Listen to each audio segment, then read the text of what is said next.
आता isakal.com आहे देशातील नंबर 1 ची मराठी न्यूज वेबसाईट। प्रत्येक अपडेटसाठी isakal.com ला नक्की भेट द्या। संतोष देशमुख यांच्या हत्या प्रकरणातील मुख्य आरोपी वाल्मिक कराड आणि त्याच्या समर्थकांची बीड जिल्ह्यात असलेली दहशत काही नव्यानं सांगायला नको, परंतु आता वाल्मिक कराडच्याच एका समर्थकाचं घाणेरडं कृत्य समोर आलंय।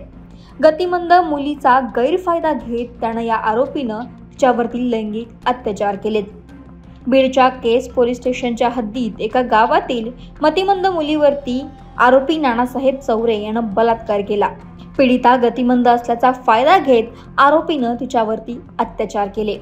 बळजबरी बलात्कार करताना पीडितेच्या नात्यातील एका महिलेनं तिला वाचवण्याचा प्रयत्न केला, पण या नराधमानं तिला सुद्धा धमकावलं। कोणाला हा प्रकार सांगितला तर तुझं काही खरं नाही अशी धमकी देऊन त्यांना तिथून पळ काढला। मात्र पीडितेच्या नातेवाईकांनी फिर्यादीवरून केस पोलीस ठाण्यामध्ये बलात्काराचा गुन्हा दाखल केला। यानंतर आरोपीला रात्री पोलिसांनी अटक केलं। दरम्यान आरोपी नानासाहेब चौरे हा वाल्मिक कराडचा समर्थक आहे।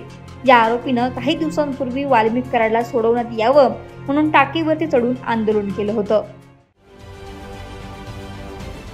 महाराष्ट्रातील सर्व बातम्यांचे विश्वासार्ह व्यासपीठ, सकाळच्या सर्व सोशल मीडिया प्लॅटफॉर्मला लाईक, फॉलो आणि सबस्क्राईब करा। तसंच सर्व नोटिफिकेशनसाठी बेल आयकॉन प्रेस करायला विसरू नका।